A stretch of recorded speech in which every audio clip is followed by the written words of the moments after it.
Well, Father, Brian Sullivan, and Reverend Brian Sullivan, it's a pleasure to be with you today. Thank you. Good to be here. And thank you very much for inviting us, for having us in your beautiful church. The purpose of this interview is to enhance friendship and interfaith communication, and along the line of the goal of Baha'is, and I think the goal of all faiths, is how we can communicate together, how we can understand one another better, and how ultimately we can bring peace on earth as it is in heaven, as was the message, the essential message of Jesus. And together with that, how we can work further on equity and justice, which was also, the way I understand it, the real message of Jesus Christ. So with that, I want to begin with a number of general questions. Our understanding as Baha'is is that the moral teachings of all religions, Judaism, Christianity, Islam, Hinduism, Buddhism, and Baha'i faith, is essentially one and the same, is in its essence on the question of forgiveness and justice and compassion and kindness and generosity. When I go through the scriptures, I see basically the same message. What is your thought on that issue? I think at the very basic idea of who God is, we can't wrap our head around it. It's just too big. And my understanding of different faiths is to understand the different textures of who God is. I think a lot of it is cultural at an early age, and then as we get into adulthood, choosing and understanding what that is, given our cultural background as well as where we are now. So for me as a Christian, that texture of who God is exemplified through Jesus, and the idea that we sacrifice ourselves for other people, that it's a pure gift of who we are to be with other people, to do for others and have them hopefully do the same for us. Now that was going to be my second question, but, yeah. But I think we agree then that these moral teachings are essentially the same. But the ones that I know of, yeah. I haven't run into many at the very basic. The very basic. Yeah. The very basic. Yeah.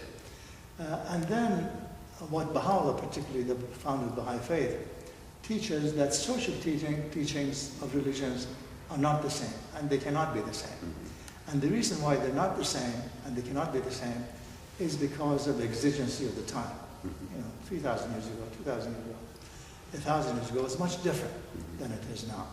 And so part of this discussion is, for me, just to, if you have this card I think I gave you, is go through along these lines, beginning with our understanding of God and what we call the possibility of unity of religions. Mm-hmm. And I will share with you, just very briefly, our thought process as Baha'is, and I want to see your reaction, whatever it is. Mm-hmm. Baha'is have come to the understanding, and a lot of Ken Armstrong explains in this history book, History of God. We have come to the understanding that God is the unknowable essence, which means that human mind cannot really grasp the expansiveness and greatness of God. So then, what Baha'u'llah further explains is that, but what the mind can grasp are the virtues of kindness and compassion and generosity and justice. So Baha'u'llah says that this is what God is. God is all virtues, the embodiment of all virtues. And that Jesus has said, and other prophets of God have emphasized, have repeated, that we are all made in the image of God. So therefore, the more we try to be godlike, the more we can embody these virtues. And the rest of it we don't really know. So don't get involved in all these politics of what God is and God isn't. So what are your thoughts on the question of God?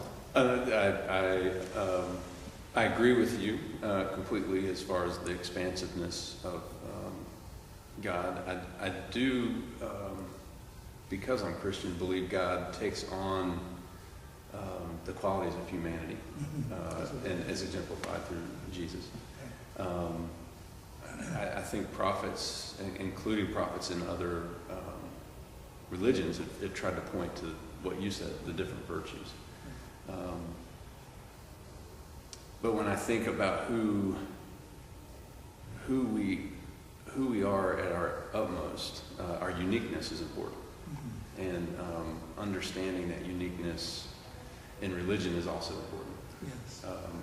But when it comes to mine versus yours, whatever yours, theirs, the different religions, there needs to be a sense of who God exemplified, which was understanding of our oneness, and actually rejoicing in our differences. The diversity. Exactly. And not to say that mine's better, Right. but to say that mine is what it is. Right. And then to understand what yours is. And I don't think, or at least I've learned psychologically, that I get to know people better the better I know myself. And I've got to know myself fully before I can even start to share that with other people in order for them to share with me. So I think there's a place for the diversity of religions. Politics is politics, and I tend to think of a lot of our religious differences as geopolitical, as opposed to religious at their core. This was really the second part of that question that we need to chat a little bit more, and that is beyond the one God. A lot of Baha'u'llah's teachings and all religions is on the question of unity of religions, which means when we study Jesus, he has no difference with Moses and Judaism, because this was before him, right? But usually, followers of religion, it seems to us, that because of resistance to change, the masses take issue with whoever was from a different culture, came from India, right. Hindu, or Buddha, or Zoroaster, or Muhammad. So what Baha'u'llah was 19th century. So the core of Baha'u'llah's teaching is that if the moral teachings of all these religions are the same, if they all worship the same one God, and if we all come to the realization of the expansiveness and greatness of God, and the goodness of virtue, then we need to realize that these differences are because of exigencies of the time,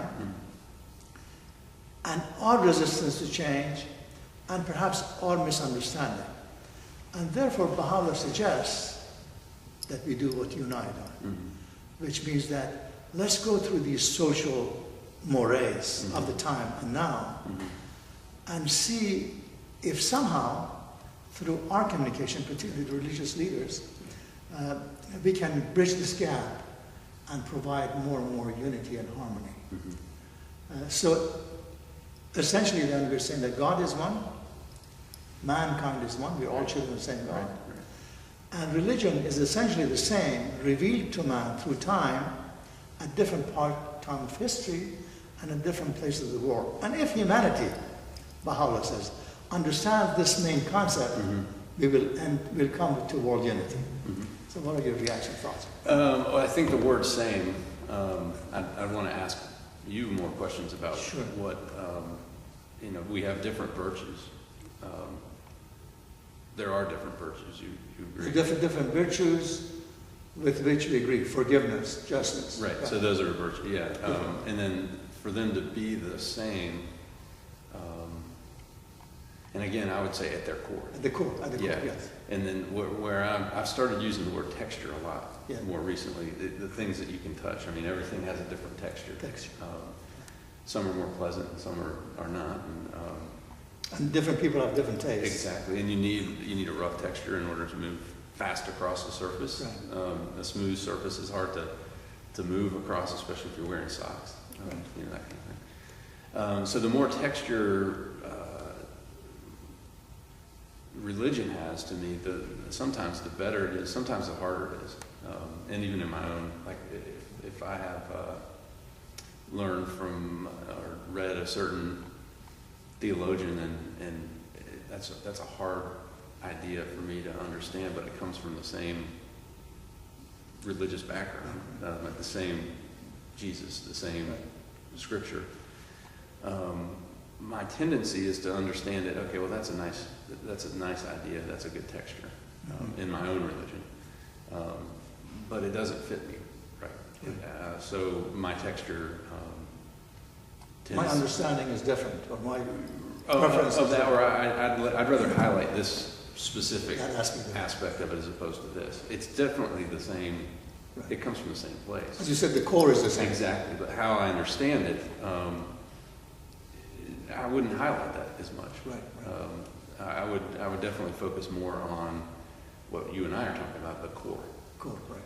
And then how to express that would be through social action, or how to experience that would be more for me towards the mystery. Right. So as an Episcopalian, experiencing that mystery happens in worship. Yes. And we like to do things the same, and so we've written everything down with the Book of Common Prayer.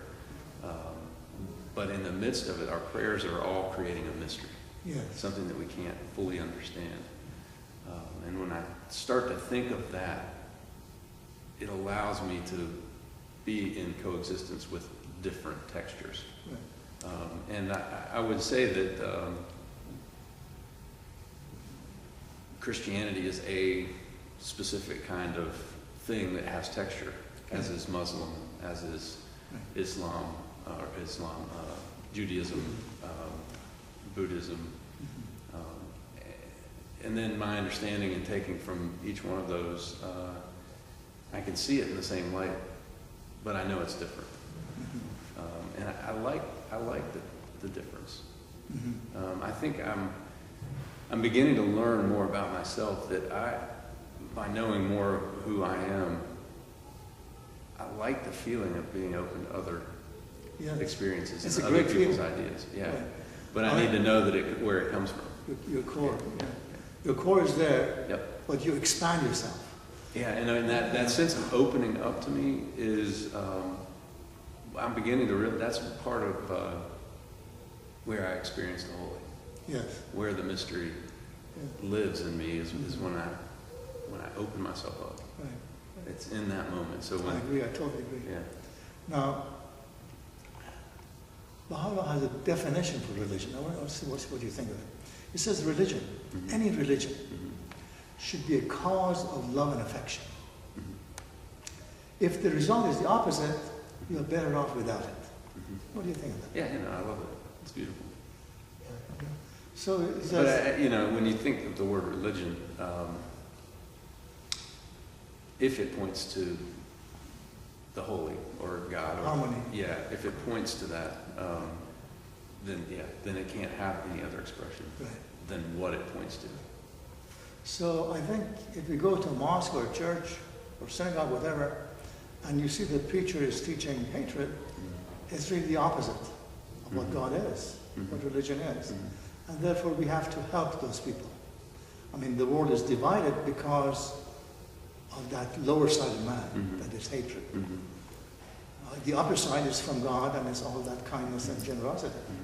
So, and in that respect, he says, Baha'u'llah says, in man, in all of us as human beings, there are two natures. Yeah, I like this phrase. His spiritual or higher nature, his material or lower nature. Okay, yeah. And in one he approaches God, and in the other he lives for the world alone. And it seems that the purpose of this community, and these communities, is to bring us to that higher level. And was it a Buddhist saying, or this was a Baha'I saying? There's an Indian or maybe a Native American story about the boy who asks, "How do you be good?" And he goes, "Well, there are two wolves inside of each of us." And for this conversation, it would be the higher spiritual wolf and the lower base wolf. And the young child asks his grandfather, how do I get to the higher one? He goes, feed the one you want to be. Feed the one you want to be. Yeah, if we feed that part of who we are, then we become it. Right. It's in us, though, to be us. base and to be hated. Hey, we can do it. It's in us. We can do it. It's in us. If we want to. Right. And in that respect, Baha'u'llah was just like all the manifestations of God.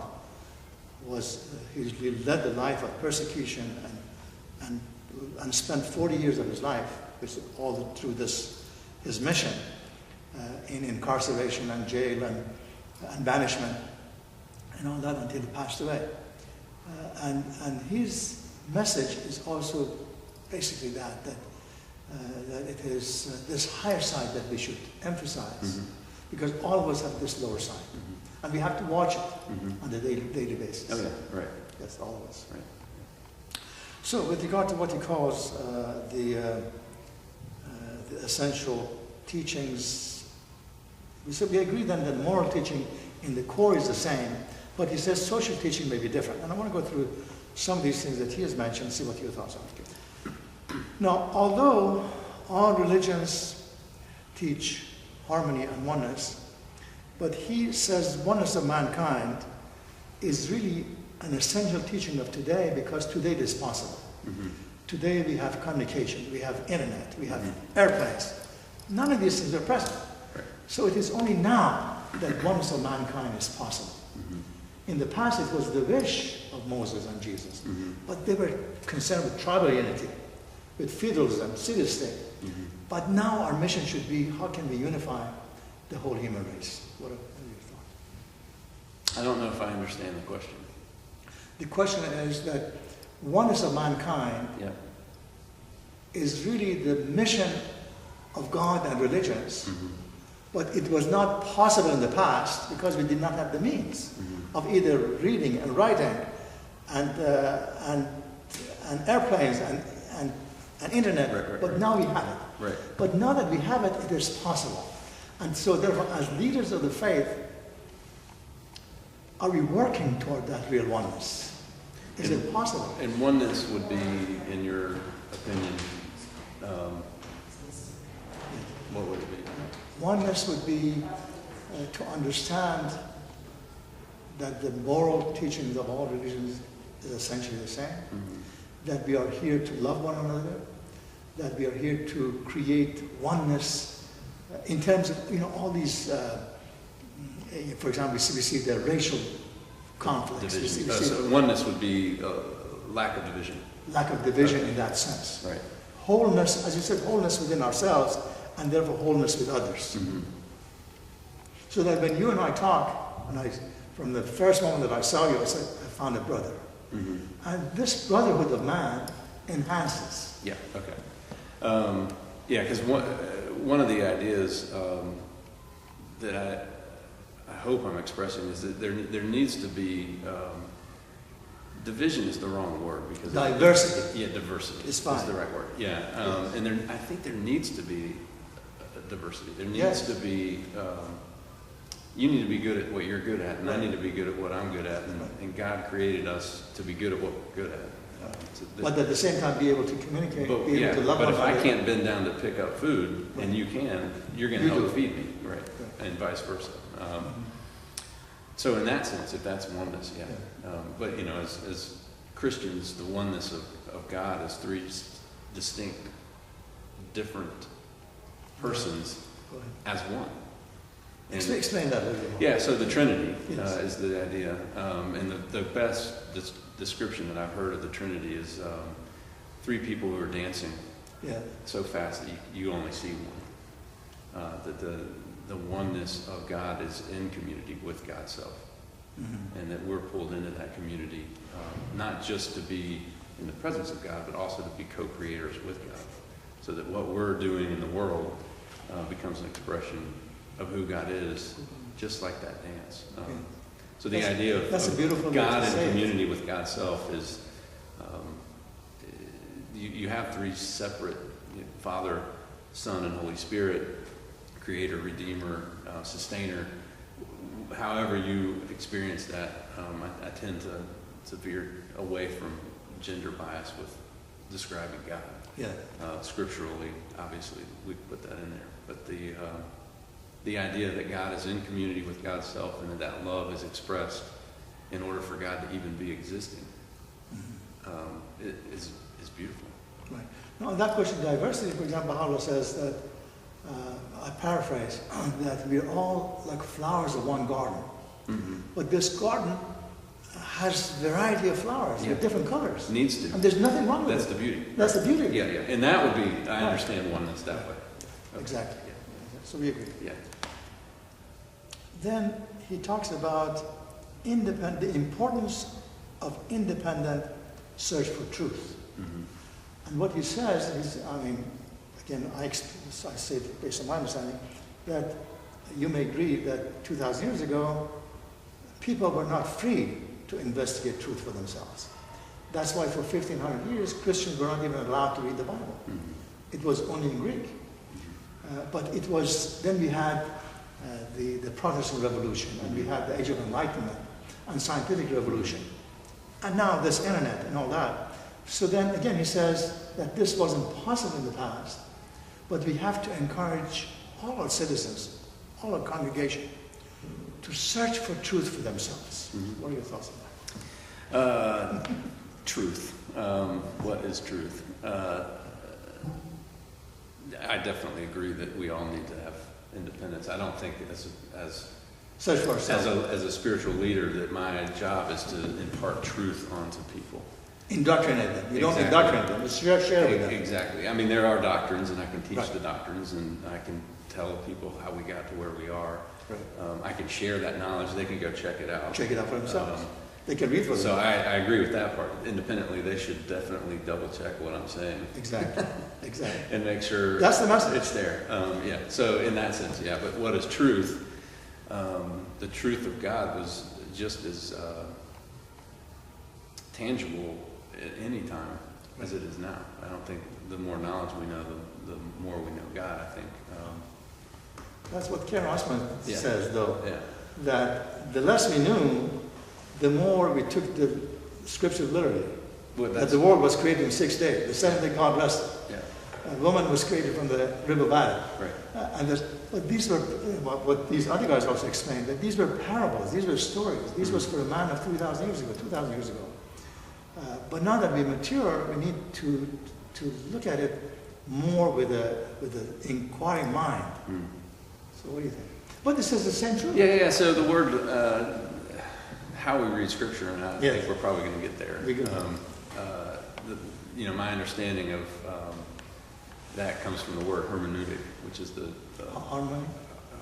No, it's more of a how you the science of studying. Science of studying. So how you read something. Yeah. So if you're going to read something with in a science class, right. You're going to read it differently than you would if you were in a literature class or in a history class. Mm-hmm. So if you take a critical historical look at Scripture, you're going to come out with a different answer than if you read it like some of our brothers and sisters, that every single word was put there by God. Right. The meaning's going to be different. Right. Can we skew the meaning by dissecting it and saying this is the only thing that it means? My hermeneutic is to read everything and to see it in context. In its totality. Historically, and sometimes, and also as, if this is a thread of God's existence in the world, and this is our understanding of who God is in the world, I think everything that is in Scripture has been divinely inspired. Mm-hmm. And the understanding then of it, to me, is going to be completely different than somebody who either first wrote it or read it 100 years ago. Mm-hmm. The truth never changed, though. The big right. T. Again, this is why I said that when he says investigate the truth, so that when you and I, the more you and I talk lovingly and heart to heart, right. the more we come to that basic understanding and commonality. And if there are undue differences, then we can reconcile it. I'd hope we could reconcile it, but I've met people who won't reconcile how I read Scripture. And that's the end for them. I mean, they have to find They have to find a for different themselves. place to be in community Right. if they don't share my belief. I don't feel that way at all. I could be in community with just about anyone. Who listens, As anyone long as who they communicates. Right, yeah, I Chat. guess the only intolerance I have is intolerant people. Right. I And those don't are, respect disrespect. and those are the people, but those are the people who need help. Yeah, More but so. do they though? I mean, is there a, this is the, where I think it gets as complex as it can. How do we coexist? If they want to be closed-minded, Right. or understand Scripture differently than I do, and want to keep me out of their community because of the way I think, or the way I understand God. How do we How, communicate? yeah, do we need What to? do we need? If, as long as we're not destroying each other's way of understanding God, is it okay for us to be that different in order to exist? Is it okay to be in separate communities? This is Yeah. basically one of the Yeah. questions, one of the Yeah. deep questions, and one of the things that Baha'u'llah has extensively written about. That's not my purpose in life, Right. to exclude anyone. Right. But to understand that at a certain point, it's almost unhealthy to expect other people to believe something that I The way believe, that you even believe. if you should believe that we can coexist. But I think... Does I that think- make sense? It makes sense. It makes I sense. mean, what you're saying. that's really right at the core of what's happening in humanity. Yes, yes, exactly. Right. But then I think majority of us who have come to the understanding of there's one God, the essence of these religions is the same. We're all children of the same God. Mm-hmm. Therefore, within the core of us, even the worst of us, like Hitler, Mm-hmm. is searching that harmony and unity. But then they're searching it in a bad way. Mm-hmm. And then, if the purpose of religion and God and Jesus is love and peace, therefore we have to be in that peaceful mode to help everybody along. Right. That's it. But yeah, I agree. And my constant question is How to do it. what's the best way to be in peace? Yes. And if somebody disagrees with where we are, you and I sound like we're on the same page. We're on the same page. How do we coexist with them? And how do they let us be in the world Right. if their whole belief is that we shouldn't be in the world? Is exclusion, and Uh-huh.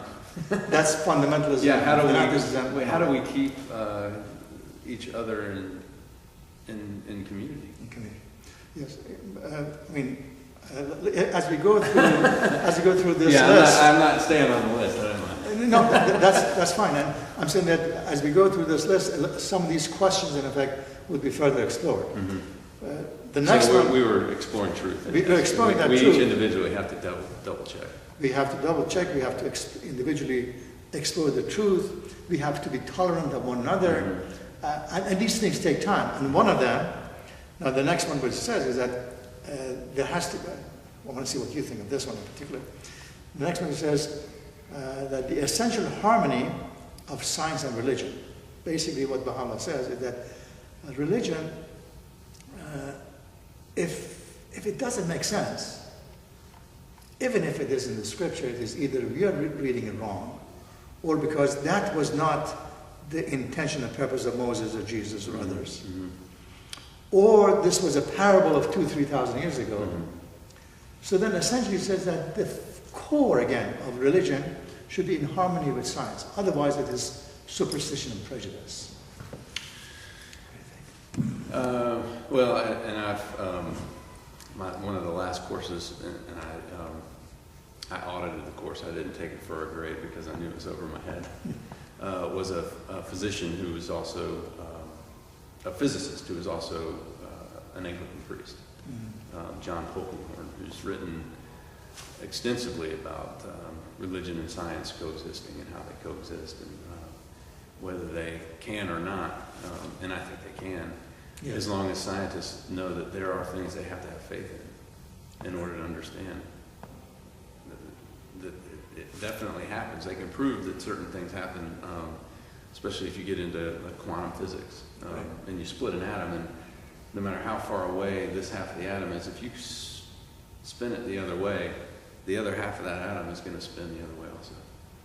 And there's something that causes that to happen, and science can't prove it, what it is. They just know it happens. They have to have faith in that. And that there are certain things that we have to just have faith in. Have to have faith. Mm-hmm. So bodily resurrection of Jesus Christ, Right. I can't prove that Right. scientifically. I can have faith in it though. I understand. I understand. Yeah. But I want us to delve a little bit into this on the question of faith. Yeah. The way Baha'u'llah defines faith for the man of 20th and 21st century Mm-hmm. is that faith is conscious knowledge. Mm-hmm. Conscious knowledge, which means through investigation, Mm-hmm. through checking it out, Yep. double checking. And there's this conscious knowledge coupled with deeds, with good deeds, Mm-hmm. that one without the other is unacceptable. Mm-hmm. And then on the question of conscious knowledge, again, he says, just like what these Christian Right. Right. theologians are explaining, Right. don't read the Bible literally. Yeah.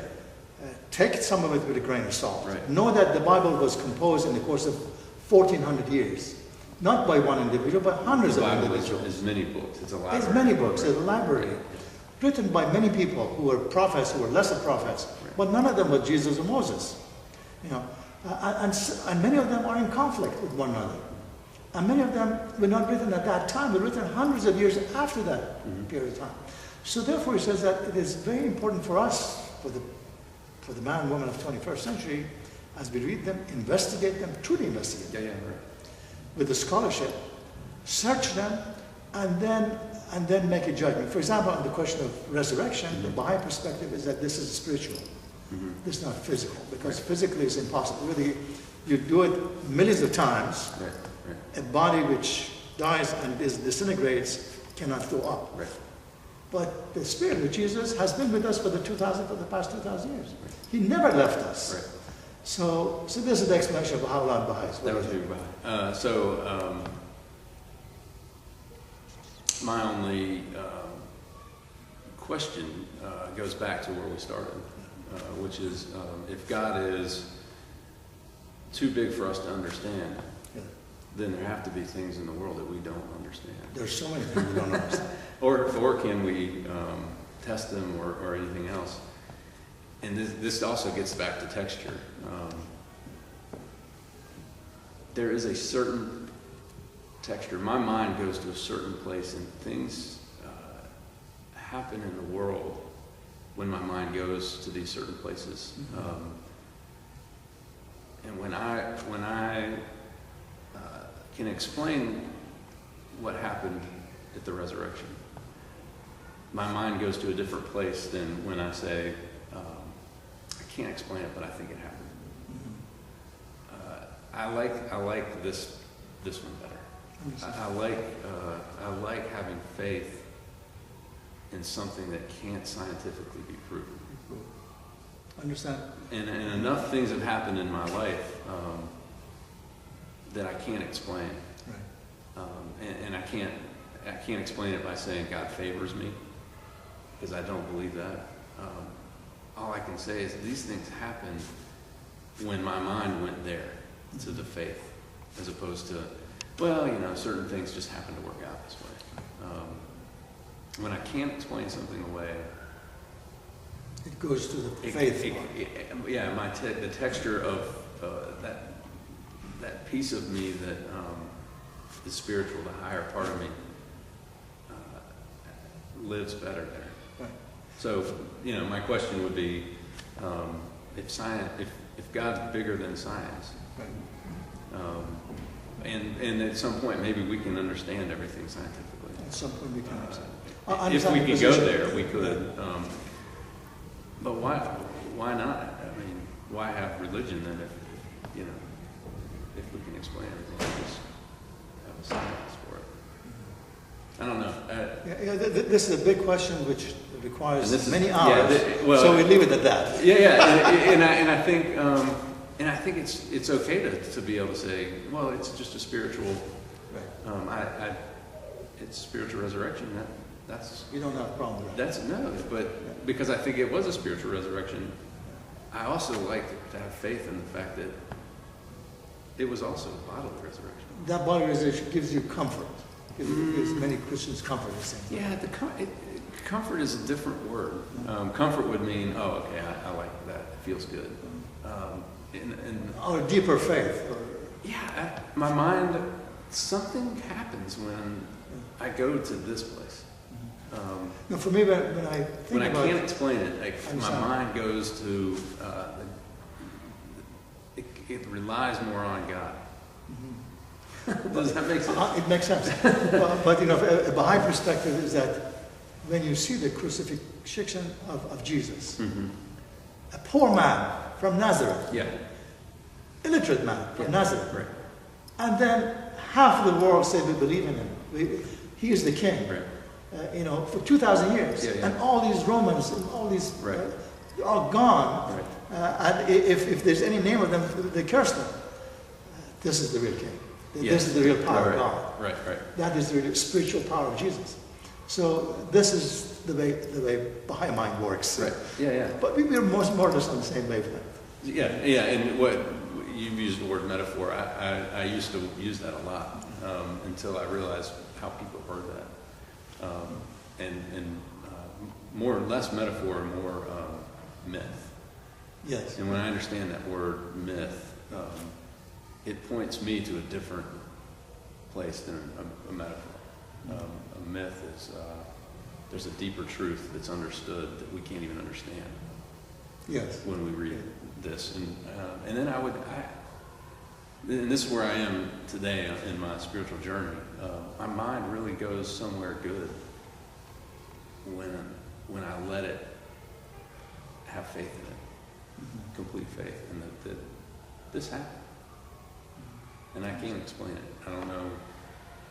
So I understand and I respect it. Yeah. The other point he mentions, which is equality of men and women. I'm sure that you and I agree. Or if there are disagreements, please let me know. But again, if you go to the scriptures, whether it's Judaism or Christianity or Muslim scriptures, it's my understanding that there are many passages which refers to inequality, that man is the master of the house and this and that, and some places that you can beat the wife if he disagrees or if he disobeys, and things such as that. But now, again, Baha'u'llah says, he says that man and woman have always been equal in the sight of God. But that we were immature. But now that we have reached the age of maturity, there has to be total equality between men and women, because we are just like the wings of the same bird. And if one is like this, then the bird cannot fly. Right. Yeah, no, I'm totally. Yeah. I mean, it gets down to the only difference that we have is really genital, and it's in order to be to procreate in some relationships. In other relationships, not so much. So I'm a big proponent of understanding who homosexuals are in our community, that they are as equal also as whether or not you can have birth, which I can't, or not. That we are all children of the same God. That we are essentially soul and spirit. We are in this body as a prison for now, but essentially we are all the same. And if anything, having two daughters in the world, I give them more credit sometimes than I do anything else. I would hate for them to have to grow up with the inequality that you and I experience in the world now. And the generations before us. By far. By far. Yeah, but even now we haven't come far. Even now, yes. And the next one is, I guess, more deals with the question of race, together with gender and nationality. He says that, again, because we have reached this age of maturity, elimination of all sorts of prejudices, whether it's racial, national, or gender, is important. Again, when we read some scriptures, slavery was accepted, including in Islam, in past religions. So, but Baha'u'llah says again, that wasn't in the sight of God, but That was the mores of that time, which was accepted. But now we have to do away with it, one way or another. Okay, 100%. Would agree. Wonderful. And then the next one, and that was based on the question that you raised earlier, how do we deal with these people who are so close-minded and fanatic, and they don't want to open up, and they hate everybody else? And in that regard, he says universal compulsory education, which means that you and I have to go to all the villages of the world and teach them liberal education. Okay.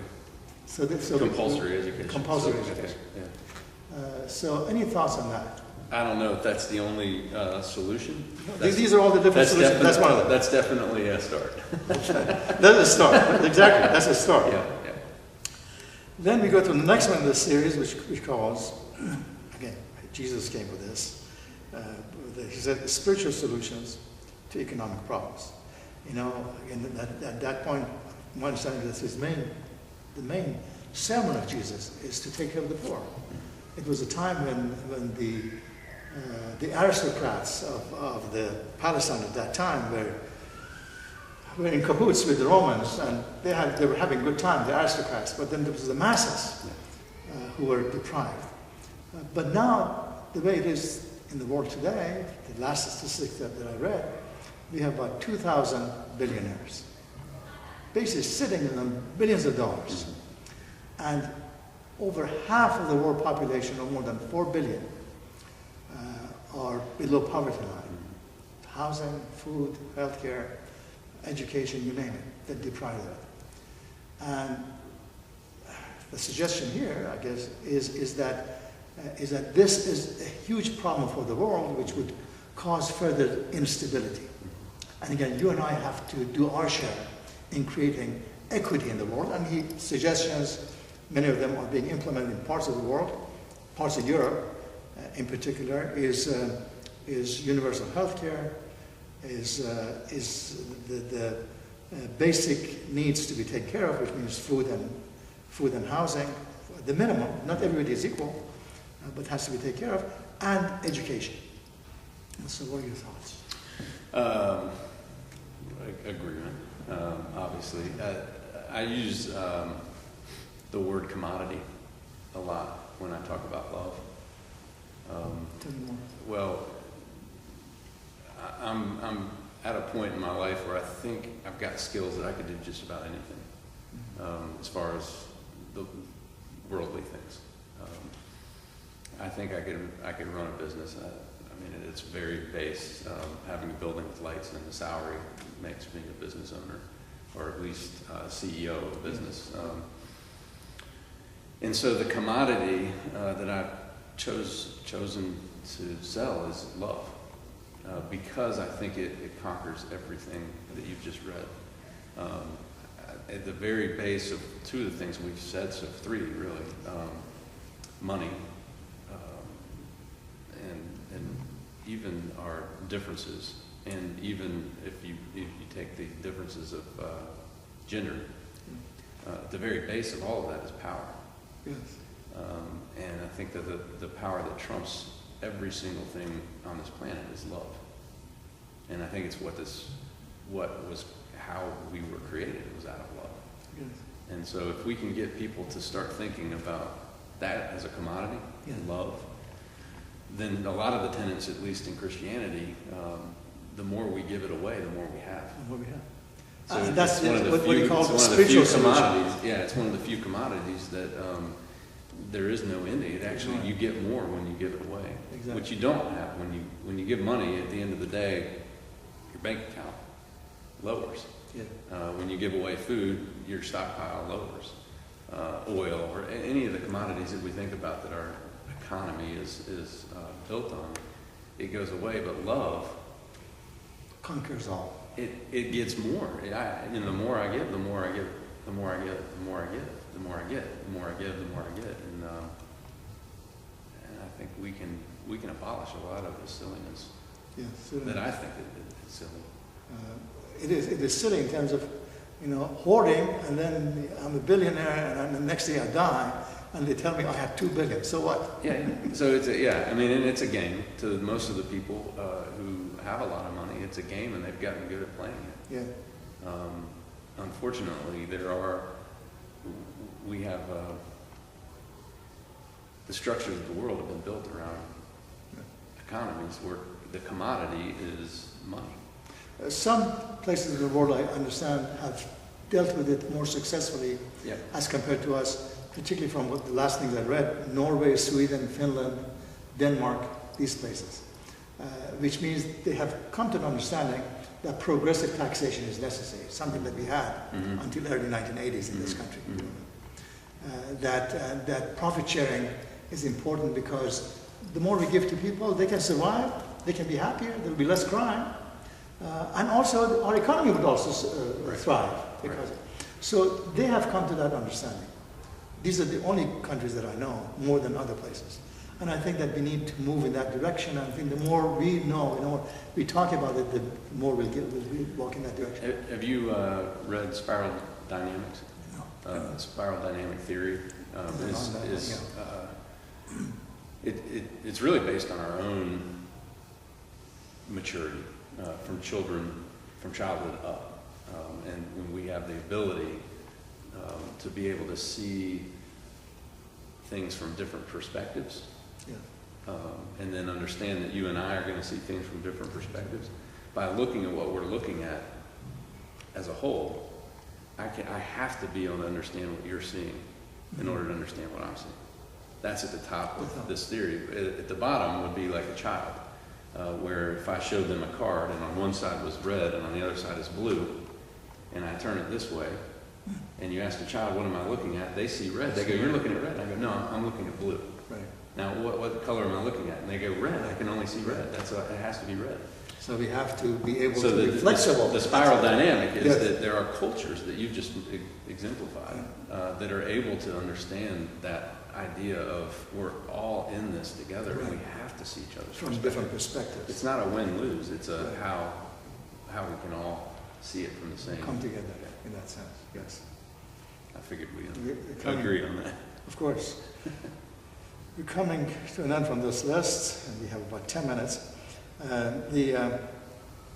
Another suggestion of Baha'u'llah was in the 19th century was that the world has to come up with an auxiliary universal language, so that everyone in any culture who has language, English here, Arabic somewhere else, that we choose one language so that all people of the world can speak that language, so that communication would facilitate. What do you think of that idea?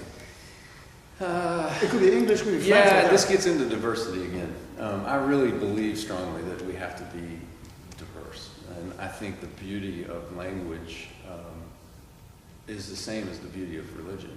Maybe you misunderstood my question. That is, keep your language, but then understand and be able but have one more language so that when you go to France, when you go to Saudi Arabia, you can talk to them. Otherwise, this foreigner, and that this guy's foreigner, I can't talk to him, would always remain, and that continues to remain as one of the problems of the world. So that's just a suggestion, really, to have an auxiliary language. And of course, now I don't know if it would hurt. I don't know.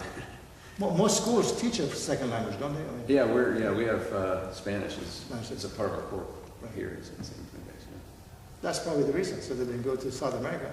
I went to South America just last year, and a few months ago, and I couldn't speak, and that was a deprivation.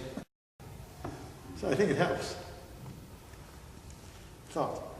Now, the last thought with regard to Baha'i thought is that universal peace would finally be achieved if you also have a loose world federation of nations. Something along the line of United Nations, but something more effective. So that when we have differences, we go there, we negotiate, we talk, and that we can resolve our differences through peaceful means rather than aggression. That ultimately the world should lead in that direction. Any thoughts? I think anything that will facilitate people coming together would be a positive thing. A loose federation, obviously the United States is based on that, so it's worked for 200 years so far. The 50 different states, but they have their own system, but they also have a federal system. So communication so that there's no war the past 150 years. So that's the idea, basically. That's it. That's the idea. Now, that's along those lines, and I think our time is almost up, so I just want to share with you, leave with you a little bit of this literature that I brought for you. And that is that I wanted to suggest to you that there was a fellow, his name was George Townsend.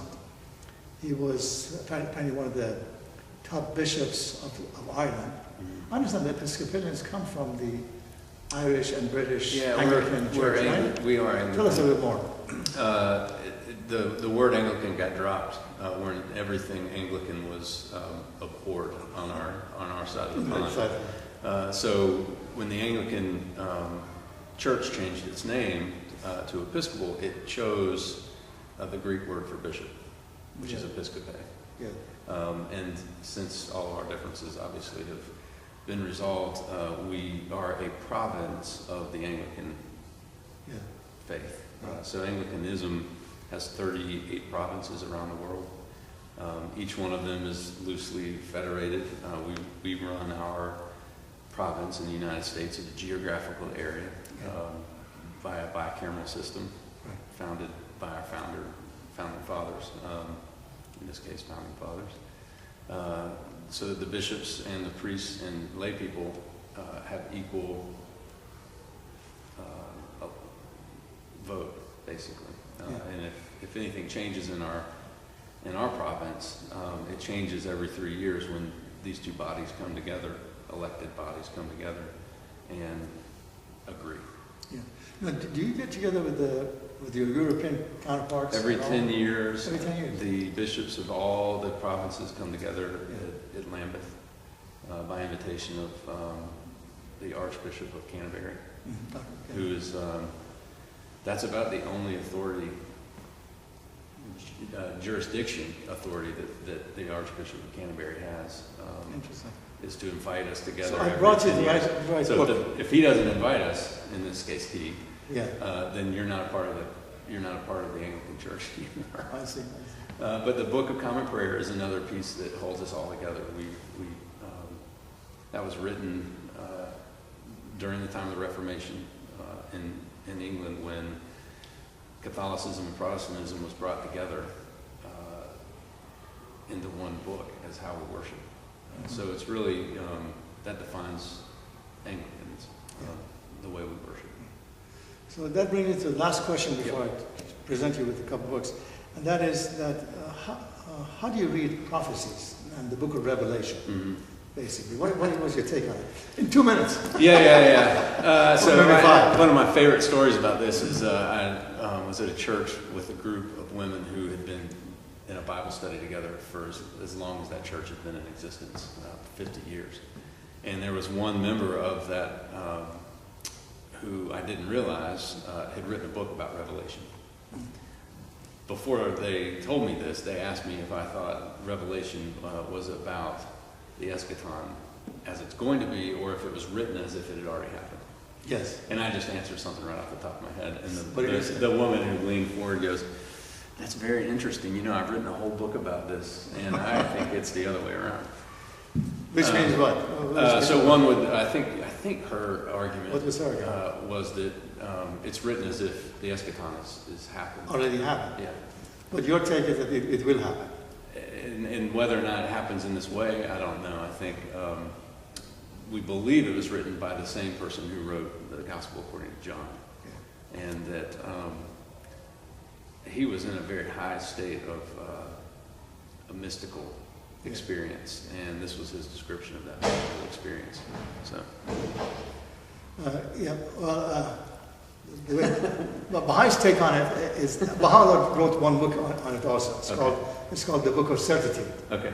In which he explains that that religions are chapters of the same book, that they're all related, that if there's one God, he could not have sent conflicting messages and conflicting prophets, that they're all related, and that when Jesus said that he'll come back in the glory of the Father, and other manifestations have said it in different ways, that he really meant it, and this will happen.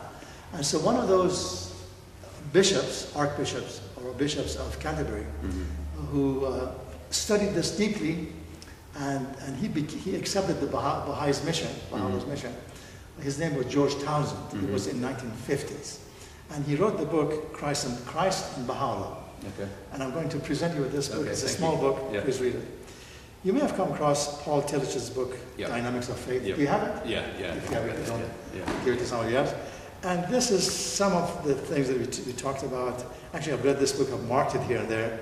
It's called Closer Than Your Life Vein, which is some of these Baha'i thoughts, which is very much along the line of Christian thoughts, but I'd like you to have it. Good. Thank you. Thank you so much. This has been fun. It was fun, Yeah. enjoyable. Thanks. Have a good day. All right. Brian, before we leave, could you tell us something about the adventures that you have in Palestine and what you do? Yeah. We it's always the good stuff happens when the taping's over. Right? Yes. So we Kids for Peace is an international organization that has chapters in all over the United States, and we bring children from Jerusalem who are Christian, Muslim, and Jewish, ages 11, 12 to start with, and then we follow them for a 6-year program to basically understand each other's faith. Yeah. And we go to each other's places of worship, we talk to each other's leaders, we ask as many questions as we can think of. So if a group of kids were here, they would be pointing things out. Why do you do this? And why is that there? And what's this here? And what's that over there? And why do you do? And what is all this all about? And it's the first time in their lives, really, that they've seen each other as other than enemy. Yes. They play soccer together and realize that Palestinians are just as good at soccer as Jews, and sometimes they're better when they're together. And then we go and see each other worship, and something interesting happens when people are in prayer because they're really at the most vulnerable posture that they can be, kneeling or putting their head to the ground, or their expression of prayer in the midst of who they used to think was their enemy. Really transforms human beings. It transforms the adults who are observing it, it transforms the children. And then our goal is to then follow them through for 6 years so that when they join the army or go off to college, they are activists for peace. Yeah. And that they don't see each other anymore as enemy, but as human beings. You're doing what religion is all about. It should be. That's fantastic. Yeah. And as I mentioned earlier, the Baha'u'llah's vision is that Baha'is should associate with people of all faiths in a spirit of amity and concord, and you will see me in your congregation off and on, and I hope that I can come and visit you more. Good. Okay, well, good. Thank you again. Good ending. Thank you. You got it.